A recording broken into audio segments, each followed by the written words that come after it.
All right, I'm going to go ahead and get started. Real quick, my name is Raphael Mudge, and first and foremost, I'm here to do something very important. So I'd like your attention as I do this. I'm here to give out stickers.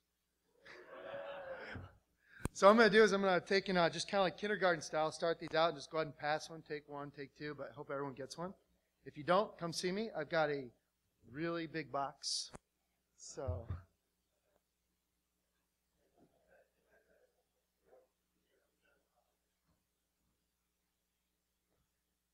Yes, I do, Jerry. All right, so let's go ahead and kick this off. I'd like to ask, I just want to get a feel for the room here real quick. How many of you played in collegiate cyber defense competition as a student? Oh, wow, actually that's more than I expected, but I'm really happy to see that. How many of you were playing in the Northeast or Mid-Atlantic regions? Okay, I don't know all of you personally, but I think I may know your computers, so...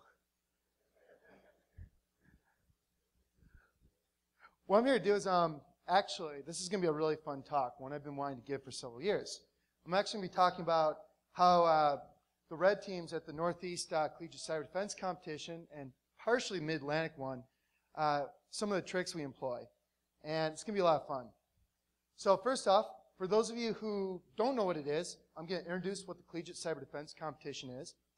And then I'm going to go into like a long digression of various stories where I give kind of shout-outs to people. You know, which is kind of why I'm giving this talk. And then we're going to go into kind of a evolution of the red team tactics I've seen over the years. So I'm going to kind of start out with what our process looks like as a red team and just cover like how we think about things, what we do, what's different, because it's really pretty crazy. We're taking today's modern tools and going against boxes, you know, set up from like 2002, 2003, so it's a bloodbath. But we're going to talk about how the students do a pretty good job kicking our butts, getting us out, and how we change tactics to work around that, and the problems that created, and how we solved them. So, real quick, here's what I hope some of you get out of this. If you're a CCDC participant or a mentor for a team, I hope you learn a little bit about how the red team thinks, how we operate, and you know, I hope you take some of the things I give you back and use them to practice. I'm also releasing code at the end of this, all the scripts that we use in the beginning, so that's coming out. If you're a red team member, I hope you pick up a few things. You know, I'm actually the one who's been learning from all the people I've worked with. So if I've red teamed with you before, Georgia, hi. So if I've red teamed with you, I'm probably the one who learned from you. But hey, there's some good stuff here. And for everybody else, there's a pretty cool story embedded here too. Because how many of you heard or used Armitage from Metasploit? Okay, wow, that's pretty good. So Armitage came about because of this. So there's that kind of story in the background. It's a lot of fun. So first off, CCDC, for those who don't know, it's a blue competition for college students, primarily undergraduates. Students kind of come to like a regional competition, and they all end up with the same computer network. We're expected to manage about 7 to 10 servers, 50 users.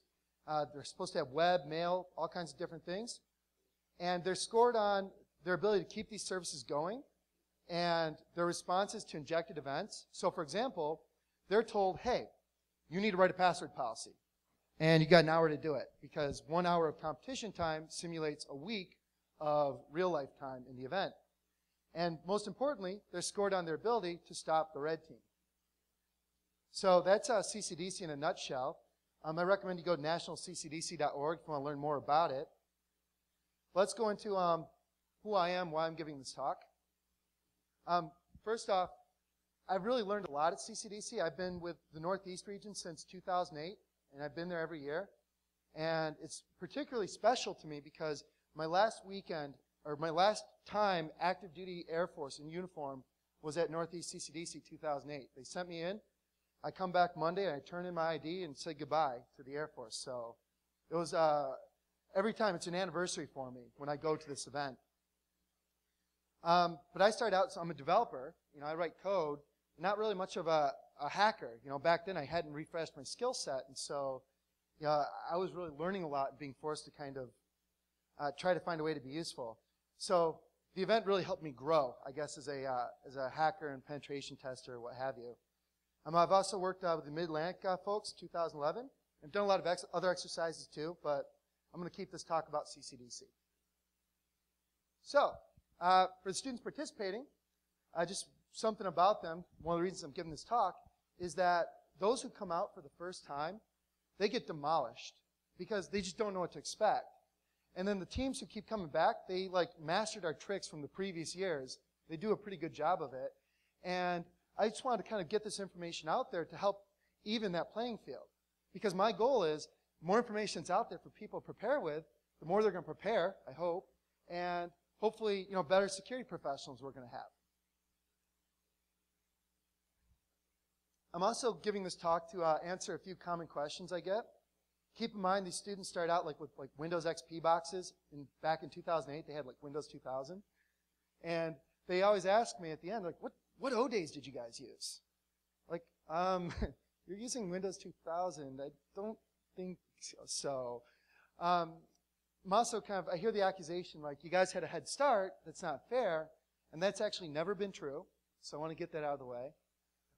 We've sometimes started with a 2-hour delay, a half-hour delay. Sometimes we've been allowed to scan. And sometimes we've been allowed to start at the same time as the students, but never before. So had to get that out there. And a big question I'm always asked is, how did you get in? Put that out there now, default credentials.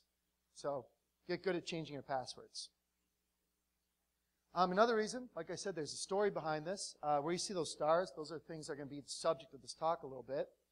But at CCDC every year, a lot of creative people come in, and we always bring something extra. Myself, put together this little social engineering hack in 2008, doing a net send to all the boxes on in the competition, and telling people, hey, you need to download the ScoreBot helper, or else you can't get points. Worked on every team.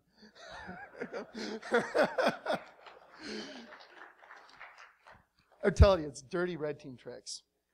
Wrote the system called Smokescreen 2009, trying to emulate the ScoreBot traffic from our attack space. And I think that was kind of a failure. It was a good experiment, but experiments do fail. So that's all right. I felt kind of bad after a year. I'm like, I didn't do anything. I tried. But eventually came up with this idea, hey, well, what if we try to own everything right out automatically from the beginning and go from there?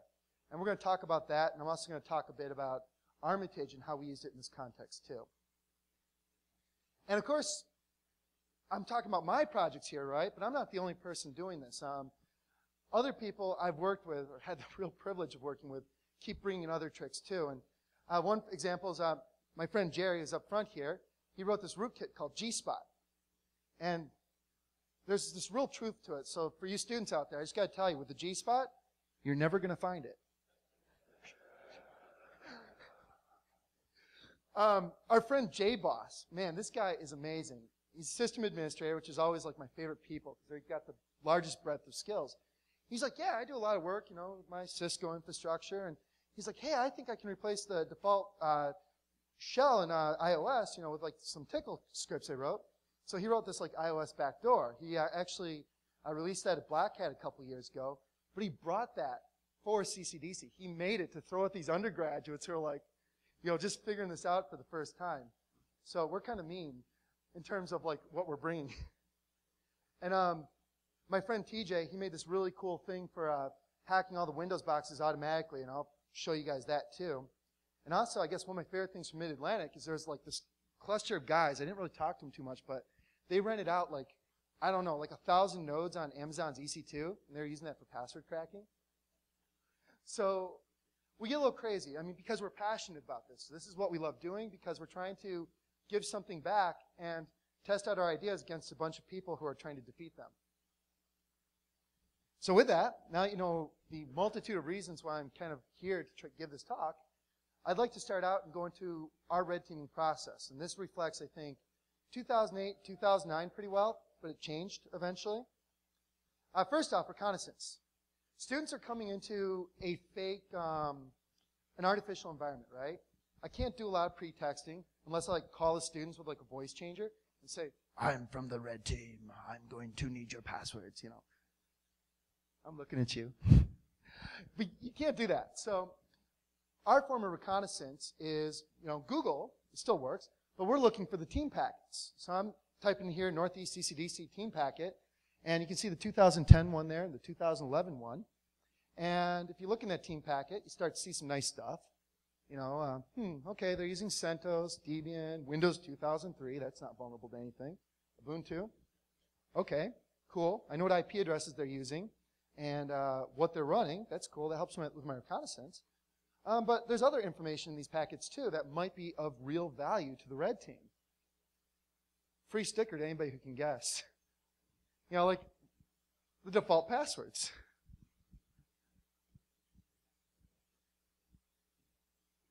So that's our reconnaissance. Enumeration, because the students know we're coming, and we're trying to just get what we need to know as quickly as possible. We're just like nmap-t5, you know, let's just get it out there. We have traditionally done Nessus scans. I really don't know why, because they're running like such old operating systems, but you know, we do them anyways. I guess it just makes us feel like we're doing what we should do. But like access is an interesting question, because as I said at CCDC, to simulate kind of like a hostile environment with like new attacks, they're using older operating systems, right? Ones that, you know, there have been exploits for years. So as a red team, we're kind of given this gift, if you will. It certainly builds the confidence, where we could take today's tools and take them back to like 2003 and go against these student networks. So it's, to say access, I mean, it's just, it's, you know, in the case when there was Windows 2000, it's RPC DCOM, it's MS-0867. It's, you know, just like the really standard demo stuff, but it works in this environment. And of course, post-exploitation is a lot of fun too. And what do we do for post? Well, we're not really trying to steal any data, although we do like to get the SQL databases and dump their stuff, dump their hashes. But sometimes we like to have a little bit of fun too. So I'm going to show you a little video. This is from, I want to say, Northeast CCDC. Let me go ahead and load that up. And what it is there's a student here trying to install Wireshark, okay? And I'm watching his screen, taking screenshots with Armitage every 10 seconds, and I keep going in and killing it on him. And eventually, he gets a little frustrated. He's like, "Hi, Dave. You guys stink. Go away." He kind of figures it out after we've gone back and forth a little bit. So, like I said, dirty red team tricks. There's no playing fair here. The students are at an absolute disadvantage, and I really admire them for how good they really do at the end. So yeah, actually, despite that, you know, 2008, 2009, here's kind of the tempo, okay? And because I've been on the team every year, I'm kind of like, you know, recounting this to everybody who joins us each year. I'm like, look, Friday, we get into everything, left and right. Because students are getting the boxes at the same time as us. They haven't set up an IDS yet. They haven't turned on the firewalls. Probably haven't even changed the passwords yet. So Friday's pretty bloody, okay? I mean, we get into everything, and we're living everywhere.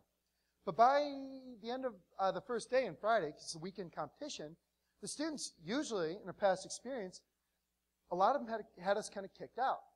And then on Saturday, we'd have to go after the web applications and some of the harder aspects of the network. And, you know, it was much harder to get anything, okay? So that kind of adrenaline high of, oh, I got in, it's a big crash on Saturday. And Sunday, we usually have some stuff, and then we just start, like, breaking it as best as possible.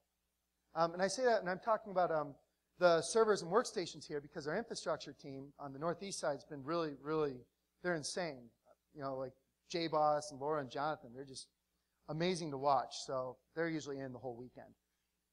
But what I want you to keep in mind here is this problem, okay? Because it's going to feed the next part of the presentation. We can get in on Friday, but we eventually just get kicked out pretty quickly because we didn't do anything with all the access we developed, right? So, the next part of the presentation, the next evolution, is the war of persistence. Inspired by a friend of mine, Ryan. So he was a security researcher also on the red team, much like me, but neither of us at the time had any pen testing experience. We're like, okay, what do you want us to code? Like, we were trying to find a way to be useful. This is 2009, and Ryan had a really good idea. He just started, like, trying to log into every single box with default credentials on Saturday. And he was successful even then, getting into some stuff. I'm like, man. So that inspired me in 2010 to write a script. So that's what I like to do. I write scripts. And I was like, well, here's what I'm going to do. I'm going to do an Nmap, you know, look for only port 22, okay? I'm going to do a really light brute force of any credentials that I know have been used or may be used. And I'm going to figure out what the root password, the default root password is on these different Unix boxes. And I'm going to just dig in as deep as possible. And all the better, because I'm a programmer, I'm going to do this automatically. And we did this in 2010, right? And it was very successful because we ended up having access well into Saturday in a bunch of places. Sometimes it was like threadbare, like one thing, but we did much better. And that changed the game for us, because that year was all about like just going after the Unix stuff. So I'm going to show you what we did like to kind of persist. First thing we did is once we got that root password, now this like it takes a couple seconds. First thing is on every box we got into across every team, it's like, well, we automatically inserted our SSH keys into the root directory, right? Or into the root authorized SSH keys. Cool. Another thing we like to do is we like to take different shells that don't drop setuid and copy them to random places and, make them setuid, use touch to change the timestamp, and then use something called shatter plus I. Does anybody know what that does? I see a few of you. I'll give you a demo. This is really cool. We use shatter plus I to do something really fun for the blue team. Let me show you. Ignore that. That's for a demo later. All right. Let me do it. Okay, here we are. Can you guys see that okay?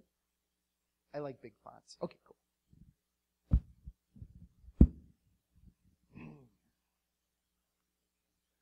Okay, so shatter plus I works like this. I'm root right now, right? Pretty obvious? Yeah. Okay, so let's say I make a file. I don't know. I'm just going to make a random file. And only one guy laughs. You wonder who that is? And what I'm going to do is I could do whatever I want to that file like this, cat hello.txt, whatever. And what I'm going to do is use shatter to change, well, here, let me show you something. lsalh, hello.txt. Read, write, read, whatever. Let me use shatter. This is going to change an attribute on the file, okay? This applies to everybody. And if I do an lsalh on that file, you see nothing's different, right? Okay. Well, let me, because I'm root, and I can do whatever I want. Shatter it's like an extended set of permissions, but they're really attributes. So I is an immutable flag. It makes it so you can't change the file until the attribute is removed. And Laura's the one who taught this to me. Again, why it's good to go these. But if I do lsattr, I can see that the immutable flag is set on this file. And that's the only way you can tell it's there. So if you don't know about it, and you're like, man, I need to add a user, and I keep getting permission denied, why, oh why, I'm root, why can't I add a user? Well, it's probably because the red team shatter plus I to Etsy shadow and Etsy password.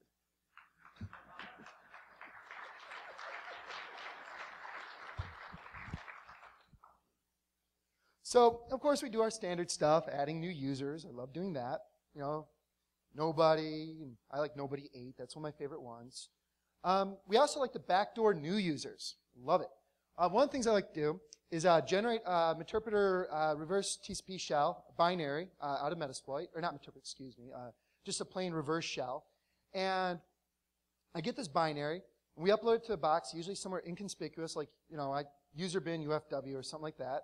And we like to add it to like etsyscal.profile. And what that does is every time a new user is created, they're going to get these files from the scal directory, and they're going to have in their profile something that runs a backdoor that connects to me automatically every time they log in for every new user. So, and of course we use our favorite trick, shatter plus I to lock those files down so they can't undo that on us. And so that's another example of what we like to do. You can't see this code that well. It's okay. I'm releasing all of it. It's fine. But one of our favorite things to do is like do a little callback. So we like to create a script. Or we have a script that looks for, does the box have links? No. wget? No. Curl? Yes. It connects back to our server. Just downloads a file, chmod plus exit, run it, and delete it. And what we do is we like to stick this in cron tab, giving it a very innocuous sounding name. And, of course, shatter plus I and touch-D to change those timestamps again. Those are our friend. Because if you see something, you're like in a competition, it's like March 3rd, 2011. You're like, okay, yeah, red team probably. But, 12 July 2008, who's going to suspect that, right? So, quick story, 2010. This is kind of foreshadowing what's coming next. Late Saturday, the only access we really had left was that cron tab backdoor, okay? But we still had some of the harder target teams actually still calling back with that. And we set our shell script to actually run netcat to connect back to us. So we had, every time it came in, every hour, it would do a netcat to 6 of us. Okay, so we'd each have our netcat listeners waiting, unless we screwed up with it, and then we'd have to wait another hour for that person. But it was really fun because, you know, every hour we'd be waiting, and we had it just timed. And it was like, all right, we got shells. And we would like kind of dance and then go on the box, and about 2 minutes later, the students would see us. I think you guys, Northeastern, were one of those, and you just boot us out. But, I mean, I really learned the value at that time of how much fun it is when a team is working together on one box. And before I revisit this kind of teaming aspect, I'd like to talk about the Windows side of things. My friend TJ is one of my favorite people to red team with. He had a pretty cool idea. He came back in 2011. He's like, hey, just like this Unix thing I did in 2010, he's like, I'm going to do an Nmap, look for everything with port 445 open, and I'm going to generate a Metasploit RC file to run the popular MS0867 NetAPI exploit against every single Windows box automagically. And so, of course, you know, we do our little Nmap, and this goes pretty quick because we're just looking for one port. We find all the boxes that are open, or that are up, and we generate our Metasploit script. Looks something like this. We tell, okay, we're going to run persistence and tell it where to go. And we're just going to set G payload, set G this auto run script, so automatically runs when a box comes back. And then we just set our host IP, run this exploit in the background. That's what exploit-j is. Set our host IP, run this exploit in the background. Over and over again. So what you end up with is something pretty fast at just kind of getting every single Windows box that's available to us and vulnerable to this. And I'd like to show you another video, because these are a lot of fun. Okay, this is from Mid-Atlantic CCDC, and it's not as glorious as Northeast CCDC because we had a lot more access from it, but here are these 2 scripts, the Unix one and the Windows one in action. Oops. I apologize, that's a little hard to read, but it's at least scrolly and pretty, and we'll see lightning bolts in a minute. You can see a lot of stuff scrolling, and you can already see here in Armitage, this user interface for Metasploit, some hosts coming up. You know, here we go, already been running this. By the way, for Mid-Atlantic people, 1:23 p.m., you were allowed to start at 1. I say that because I got accused of us starting early. But anyways, you can see a bunch of Windows boxes starting to pop up. And here's some more coming in. So we've got something across every team, persistence on them too. And let's, the Unix stuff, it's already been owned. That's what you see right here. But we're going to have those pop up in a moment too. Just give me a minute. I don't know what I was doing at the time, but I fast-forwarded this, so it'd go. Okay, there's the Unix stuff. And now I'm going to connect to them with Armitage. Connect, I say. There we go. I'm doing SSH_login, nobody 8. I think the password I used was Tor. There we go. There's our Unix boxes. And you know, just within like kind of like a couple minutes, you know, we've got all this like initial access, right? And those Unix boxes, keep in mind, are backdoored 6 ways to Sunday already. So that's the opening salvo here at the Mid-Atlantic CCDC with those same scripts. So let me go and go from there. Okay, so got a lot of access, right? Pretty cool. Persisted access. Awesome. Well, we now have an access problem, meaning too much access and no way to manage it. And hear me out on this. It's like, okay, we got in. You know, somebody ran some scripts, or some people were really good, like Georgia, using her MS-09, getting into all the Vista SP1 boxes. Props. Are getting access all over the place. And it's like, great, they can persist, and they persist to themselves, right? And then maybe they can do like what I showed you or talked about earlier with the netcat listeners, send accesses off to the post-exploitation people, but, you know, making multiple connections out from the victim, that's kind of noisy, right? It's a pretty easy spot, especially when you're like looking. And of course, the other problem in this situation is, yeah, you get that initial access, but everybody else still wants to get their own, so they're hacking in with the same exploits and sometimes making the box unstable or what have you. It's really noisy and chaotic, so this is a problem, right? So let's talk about teaming and what can be done for that. So from my experience at these different events like Northeast CCDC, I was like, okay, cool.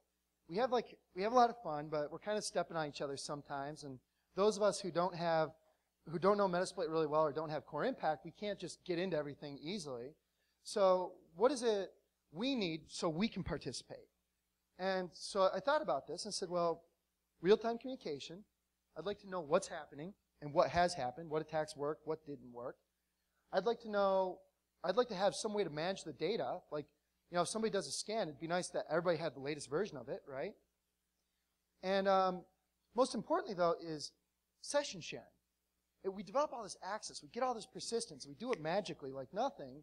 Wouldn't it be nice if anybody on the team could use that access and do something?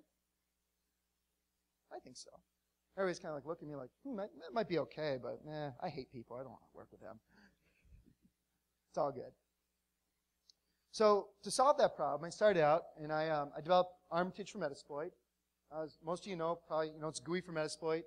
I think of it as a tabbed MSF console.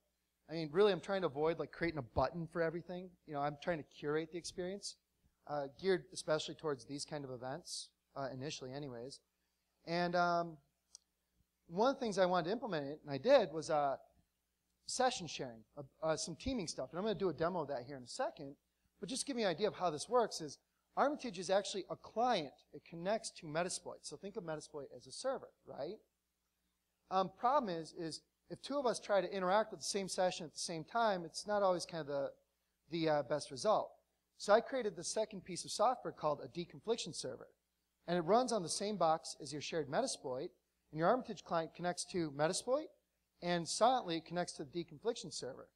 And whenever Armitage tries to interact with Meterpreter, it routes the command through the deconfliction server, which queues it up and executes each command in turn and routes it to the right client. And I'm going to show this to you what it looks like, but that's how I did session sharing. Oh, how convenient. Time for a teaming demonstration.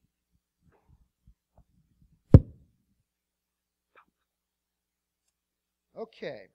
Here we are at my trusty backtrack box, okay?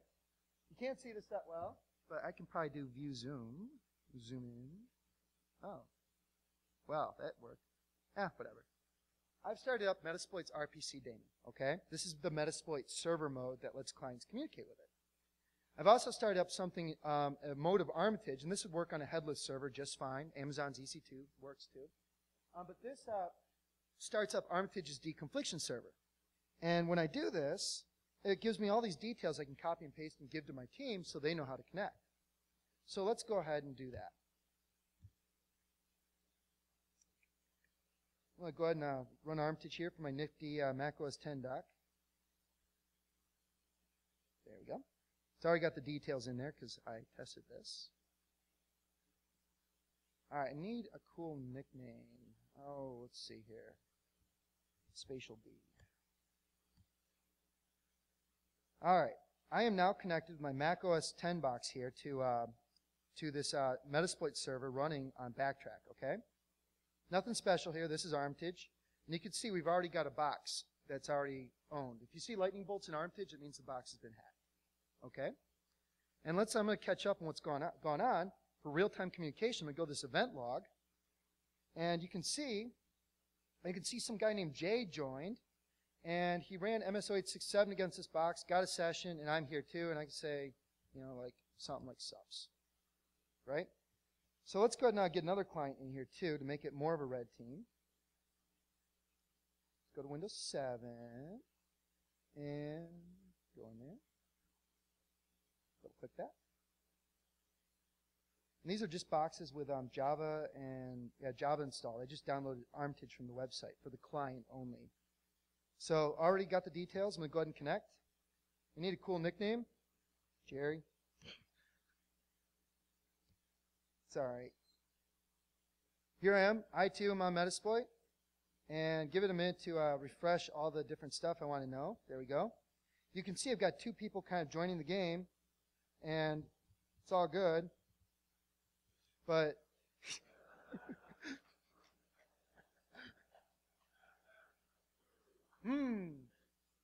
all right. So you can already see kind of real-time communication, right? We can see that, Jay did this exploit earlier. Fine. So we got like some sense of continuity. Let's go ahead and I want to show you what session sharing looks like. I've got this box. Let me right-click it, and let me open up a command shell. Okay? And just give that a second. Windows is always slower. I don't recommend using Armitage on Windows, by the way. I almost tolerate it, but it's not my favorite place to test it.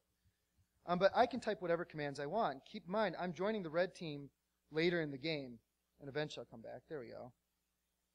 Let me go over here to the Mac client. Same box, only one session. I, too, can open up a command shell, and I can type whatever commands I want, no problem. And because I'm remote, things at deconfliction server, if I want to take I don't know, like a webcam shot, see what the students are doing, I can do that too, and it'll download it for me. I can take a screenshot, no problem. Let's see, explore, screenshot.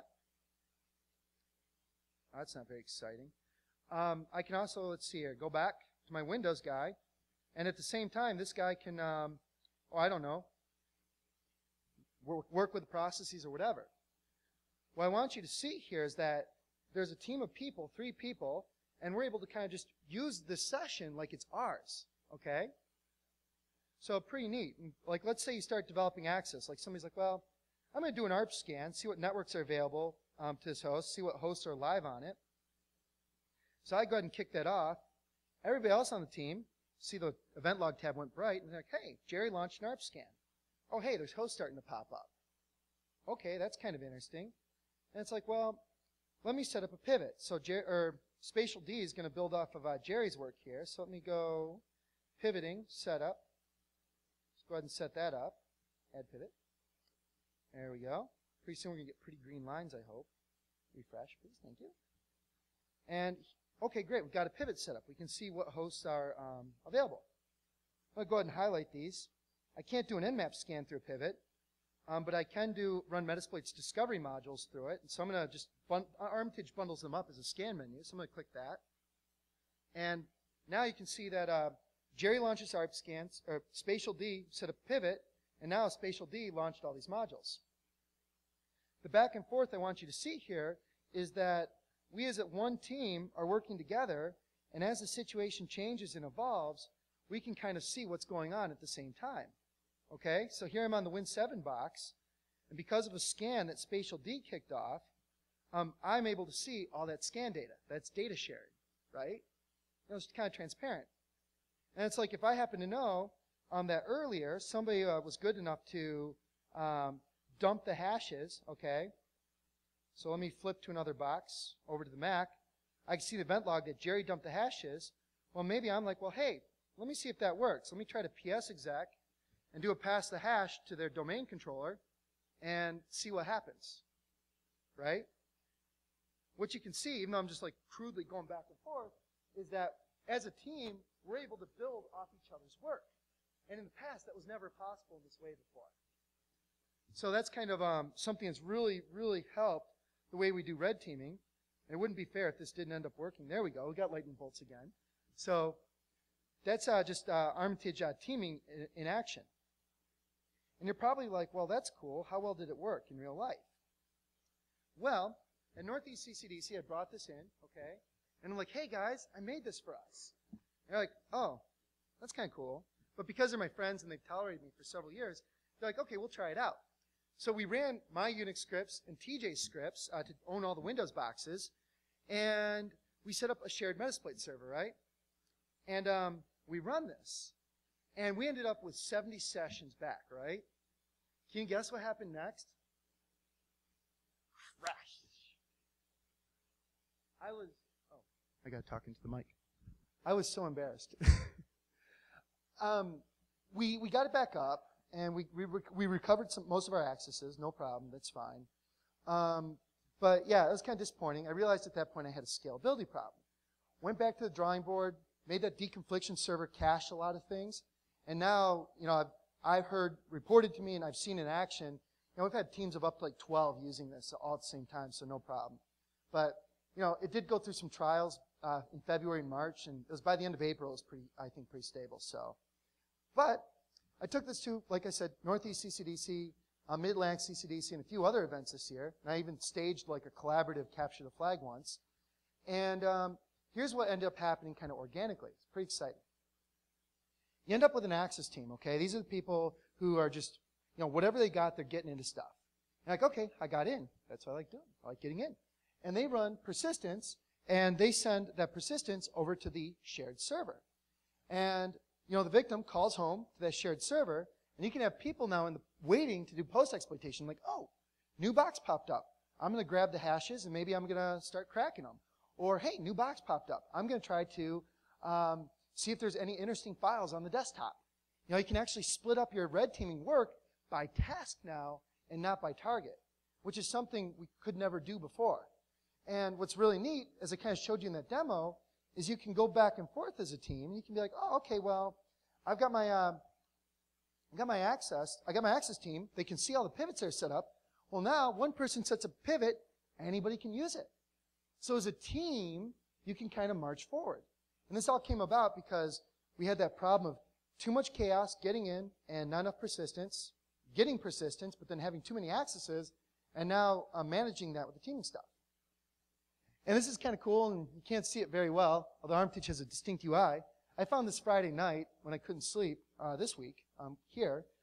It was a news story from like a news station in Idaho. And what it was is Idaho National Labs is doing a SCADA security exercise where their red team was going against a fake company, and they had the news crew inside of the red team room, right? And I'm like, wow, you got that back monitor with what looks like a credentials tab in Armitage, and you've got somebody else in a laptop there. He's got his module browser and a couple hosts up. So I think it's pretty cool. We've taken this teaming stuff at CCDC, kind of trying to develop this concept, and now it's like crazy we're finding it now. So now to kind of summarize a little bit, because I pride myself on not being long-winded, I hope. I talked to you about Collegiate Cyber Defense Competition, a blue-only exercise for college students, a very wonderful thing. I highly encourage you to get involved with it if something's happening in your area. Went into some digressions while I'm giving this talk. I showed you our process, how we could get a lot of accesses, but it's still chaotic, didn't do anything with them. I showed you how we did persistence, and how that gave us accesses, but too many, couldn't manage them. And then I showed you the teaming stuff, how that gave us a way to manage those accesses. And real quick, it just wouldn't be fair. Because I've been working with so many people for so many years, I really, really consider myself very fortunate to have worked with these people. And this is a very incomplete list, but these are some of the people I've red teamed with at these events. And if you're here, I do see some of you in this room. You're in there too, Georgia. I really thank you guys. I've learned a lot from you, and it really is. I've taken some of your tricks that you've taught me, and they're in this presentation. But thank you for that privilege. So just wanted to get that out there. And let me just wrap this up with where to go from here. I'm on Twitter as Armitage Hacker. You can learn more about Armitage at fastandeasyhacking.com. The code for those scripts to automatically own the Linux boxes and to automatically own the Windows boxes, I posted that stuff up too. It's live right now. If you go to fastandeasyhacking.com/dirty, you can get that code. Again, like I said, for the students, my intention is this is something you take home, play with, and maybe use it to vet new members or to see how quickly you can dig yourselves out. So, really, I'm trying to give back to you because if it weren't for you guys, we wouldn't have a CCDC, and I really love the opportunity I get to work with you guys each year. So it's fantastic. Last thing, to learn more about CCDC, go to nationalccdc.org. That's my presentation. I'll take any questions. Thank you very much.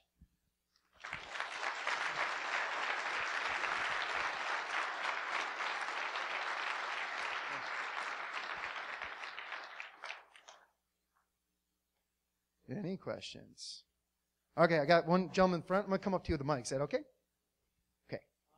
What has been your newest or most requested feature for Armitage? Okay, the question was, what is my newest or most requested feature for Armitage? The answer is everybody keeps asking for reporting. Because the tool's gotten more stable now, and it works well for that collaboration stuff.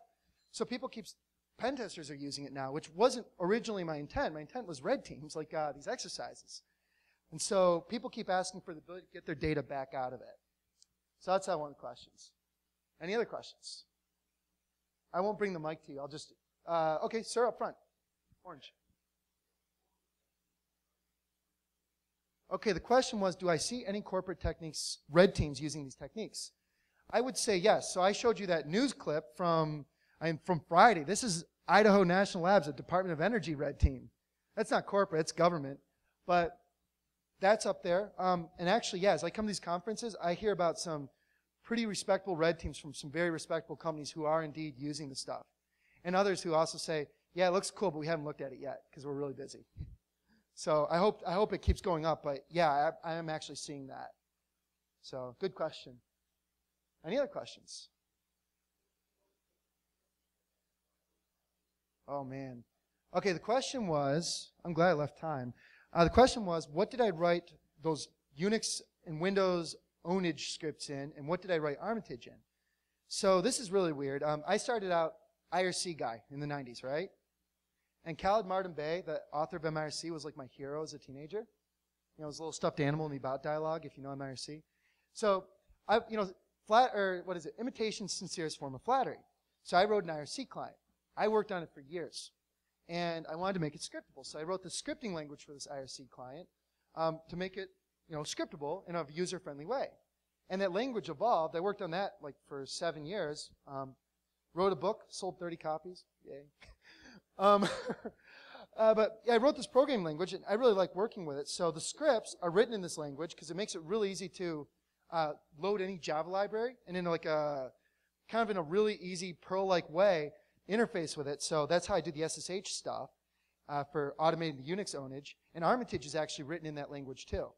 So if you go look at the Armitage source, you're going to see all this stuff that looks kind of like Perl with Objective-C syntax for calling objects. It's kind of wacky. Oh, it's called Sleep. So yeah, that's I don't talk about it very often, but I love working in it, so it's probably what I'll keep doing. Good question. Got my dirty secret out. Any other questions? You can shout. Oh, sir, up front.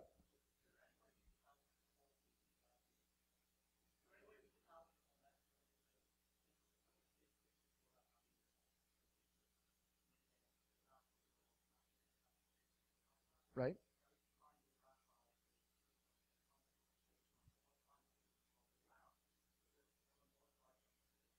Right?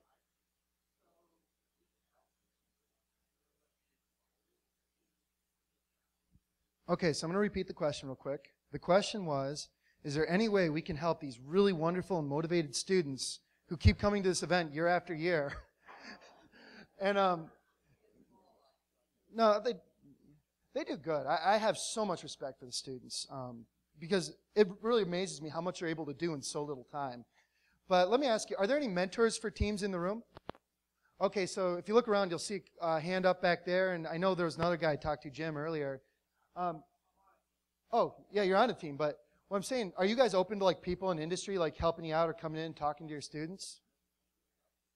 All right, so absolutely. So as you see these guys, you can go to nationalccdc.org, look for the regionals, and look for your region, and like contact them. They have a volunteer form, and I think that's a great way to get involved. It's a fantastic thing to do.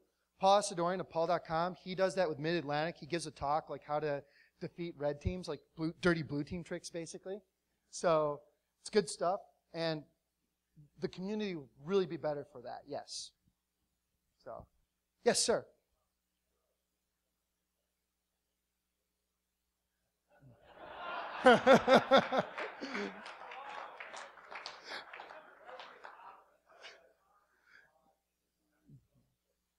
All right, so the question was, is there a list of all the ways that the red team has exploited? And these guys are from the Northeast, right? Northeastern even. This is going on video forever. Northeast, shout out. So, anyways, yeah, the question was, is there a list of ways you've exploited us? I can give it to you right now. Default credentials, MSO867. Default credentials and default credentials. I mean, we're not pulling out anything too crazy here. You know, it's just what we can do. So, good question. Anybody else? Go ahead. I see in the back.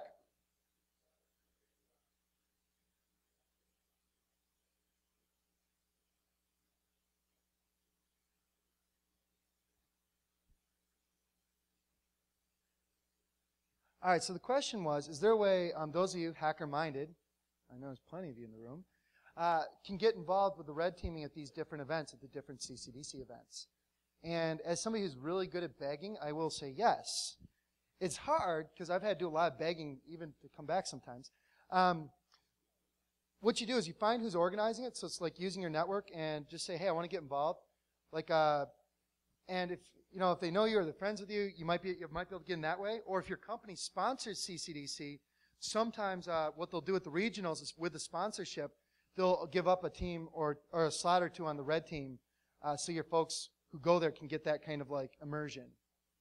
And actually, let me throw this out there. So oftentimes when I try to find people to volunteer to be on a red team, people come back and say, oh man, I do security, but I'm not a pen tester, and I don't know if I can do that. And let me just tell you, go do it. It's a great way to learn. It doesn't matter your level. You've got something to offer, and even if the first year you kind of come in and say, what's going on here, it'll force you to up your game, and next time you come back, you're going to be surprised how much better you are. So I really encourage you, if you get the opportunity, it is worth it. For CCDC? Sure. So the question was, could I quickly go over the major rules of engagement for CCDC? Yeah, there's not that many for the red team, so we're not allowed to go into the rooms, so physical access is prohibited, although I saw one region that bent that. Don't say who. We're not allowed to specifically target one team, okay? So we theoretically don't know what team is what, and we're supposed to try everything against every single team. Although I've heard that some very clever folks at Nationals managed to get the red team all hyped up, and they kept giving themselves a false team number. Hacking the hackers. You guys, fantastic. Right mindset. I applaud you greatly for that. So, but yeah, there's really not many rules. I mean, we're just kind of in our room, and, for us, I look at it like we're facilitators of an experience. It's not like an adversarial thing. We're not playing a game. We're just trying to facilitate and throw some like kind of mean things just to give you guys something to chew on to get better with. That's all. You can Google search what? Oh, yeah, the rules are Googleable as well. Just do a Google search for like CCDC team packet, and you'll find everything as well. Good call. Thank you. Yes? Yep.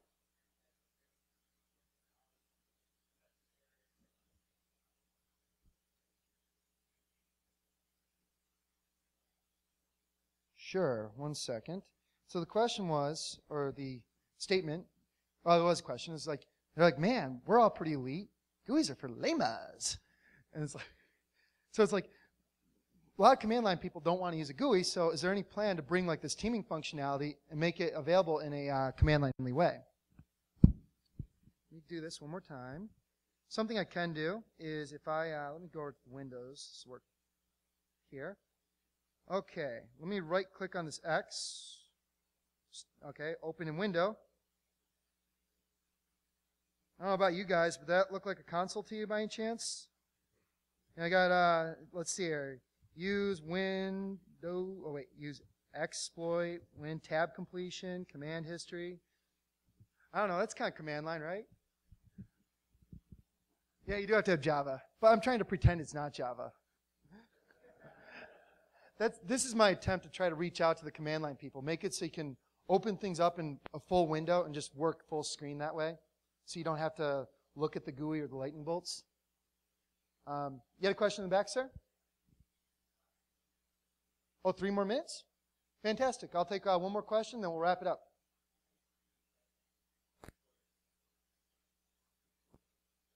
That's a good question. So the question was, how many concurrent sessions can this handle from a scalability standpoint? I know HD's been doing a lot of work on the Metasploit team's been making like Metasploit, the back end, extremely scalable. And I know with the commercial products, they've been talking into the thousands. And I haven't tested as I don't have the resources to, but I've seen several hundred before without much of a problem. And I've had people like report back that that's worked for them too. So, all right. Well, with that, I'll be around. So if anybody's got questions or didn't get a sticker, come see me. I'm really nice. Thank you guys. It's been a lot of fun.